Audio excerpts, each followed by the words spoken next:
Hi అండి, welcome to Yadavs Telugu బట్టి tips and blogs. నేను మమతా నిఖిలేష్. ఈరోజు మనం ఇప్పుడు వచ్చేసాము 1000 స్తంభాల గుడికి అన్నమాట, 1000 స్తంభాల దేవాలయానికి. అయితే ఈ టెంపుల్ ఒక ప్రాముఖ్యత, అసలు ఏంటి టెంపుల్ గురించి అనేది మనం ప్రతి ఒక్కటి చూసేద్దాం. సో నాకు తెలిసినంత వరకు నేను తెలుసుకున్న కొన్ని ఇంపార్టెంట్ థింగ్స్ అన్నీ మీతో షేర్ చేసుకుంటాను ఈ 1000 స్తంభాల గుడి గురించి. అసలు ఈ 1000 స్తంభాల గుడి కాకతీయ రాజులు ఉన్నారు కదా, వాళ్ళు నిర్మించారన్నమాట.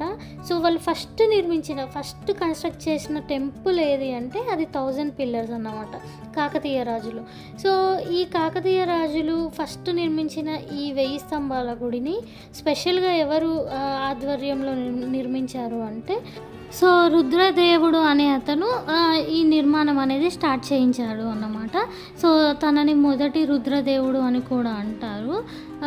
అయితే ఈ టెంపుల్లో కొన్ని ప్రాముఖ్యత ఏంటి అని అంటే, మనకి టెంపుల్ మొత్తం 1000 పిల్లర్స్ అంటారు కదా, నిజంగా 1000 పిల్లర్స్ ఉంటాయా, 1000 స్తంభాలు ఉంటాయా అంటే 1000 స్తంభాలు ఉండవండి. ఇవి మనకి 300 స్తంభాలు ఉంటాయి.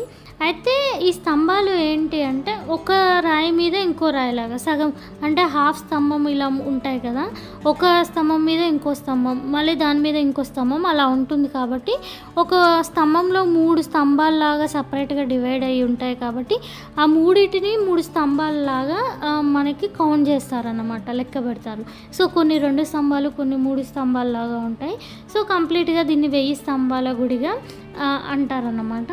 సో ఈ టెంపుల్ మీద మనకి మెయిన్గా లింగాలు కానీ కొన్ని శిల్పాలు కానీ ఎక్కువ ఉంటాయి, శివలింగాలు ఎక్కువ ఉంటాయి అన్నమాట. అయితే ఈ రాయి అయితే నల్ల రాతితో తయారు చేశారు ఈ టెంపుల్ అనేది. ఇది వరంగల్లో ఉన్న రాళ్ళతో మాత్రమే చేశారు. ఇంకొక ప్రాముఖ్యత ఏంటి అంటే, ఈ రాళ్ళు చాలా చల్లగా ఉంటాయి అన్నమాట, అది స్పెషాలిటీ ఈ రాళ్ళది. అండ్ ఈ టెంపుల్లో ఇంకొకటి ఏంటి అంటే, ఈ టెంపుల్ని ఈ 1000 స్తంభాల గుడిని త్రికూటాలయం అని కూడా అంటారు. అయితే ఇక్కడ 3 దేవుళ్ళు ఉంటారు. మామూలుగా మనకి బ్రహ్మ, విష్ణు, మహేశ్వరుడు అని అంటారు కదా, బ్రహ్మ ప్లేస్లో మనకి ఇక్కడ సూర్యుడు ఉంటాడు అన్నమాట. సూర్య భగవానుడు, విష్ణు భగవానుడు, అలాగే మహేశ్వరుడు అంటే శివుడు, వీళ్ళు 3 ఇక్కడ కొలువై ఉంటారన్నమాట. అయితే మనకి ప్రతి గుడి కూడా మనకి తూర్పు వైపున కట్టి ఉంటాయి గుళ్ళు అనేవి. ఈ గుడి స్పెషాలిటీ ఏంటి అంటే, దక్షిణం వైపు కట్టి ఉంటుంది. దక్షిణం వైపు ఎంట్రన్స్ మెయిన్ అనేది ఉంటుంది. ఎందుకు ఇలా కట్టారు అని అంటే, సూర్యకిరణాలు అనేవి డైరెక్ట్గా లోపల ఉన్న శివలింగం మీద పడడానికి ఈ గుడిని దక్షిణం వైపుగా కట్టారు. మామూలుగా అయితే మనకు తూర్పులో ఉంటాయి. ఇంకొక స్పెషాలిటీ ఏంటి అంటే, ఇక్కడ ఉండే నందీశ్వరుడు అన్నమాట. సో ఇక్కడ ఉండే నందీశ్వరుడు ఎలా కట్టారు, ఎలా కన్స్ట్రక్ట్ చేశారు అంటే, మనకి నార్మల్గా కూర్చొని నంది ఒక సైడ్ ఇలా కొంచెం తల తిప్పి చూస్తున్నట్టు అనిపిస్తుంది. కానీ మనం నంది చుట్టూ ఎటు సైడ్ తిరిగి చూసినా కానీ నందీశ్వరుడు మనల్ని చూస్తున్నట్టు అనిపిస్తుంది. అదొకటి నాకు చాలా బాగా నచ్చింది ఈ 1000 స్తంభాల గుడిలో. మనకి ఇది ఏమంటారు, వరంగల్లో ఉంటుంది, హన్మకొండకి దగ్గరలో ఉంటుంది అన్నమాట. ఒక 6 కిలోమీటర్స్ అలా డిస్టెన్స్లో ఉంటుంది. నేను ఇది 3వ సారి అన్నమాట రావడం. నాకు చాలా ఇష్టం వరంగల్లో ఉన్న ప్రతి ఒక్క టెంపుల్ని దర్శనం చేసుకోవడం, చాలా పీస్ఫుల్గా అనిపిస్తుంది. అయితే ఈ గుడిలో మనకి మొత్తం లింగాలతోనే కన్స్ట్రక్ట్ చేసి ఉంటుంది, కంప్లీట్గా లింగాలతోనే కన్స్ట్రక్ట్ చేసి ఉంటుంది అన్నమాట. ఈ 1000 స్తంభాల గుడి గురించి నేను ఈ కొద్దిగా ఇన్ఫర్మేషన్ అనేది తెలుసుకున్నాను.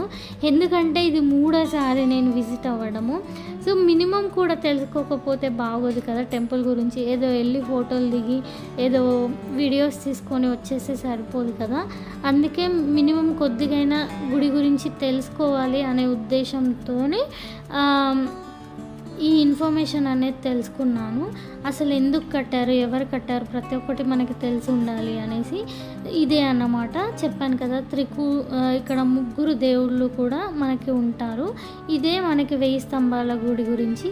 ఇంకా నేను ఏమైనా మిస్ చేసి ఉంటే మీరు కమెంట్ బాక్స్లో కమెంట్ చేసి నాకు చెప్పండి.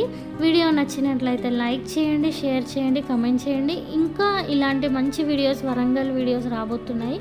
సో కంటిన్యూగా వీడియోస్ అనేవి ఫాలో అయిపోండి. ఇంకో మంచి వీడియో వరకు టాటా బై.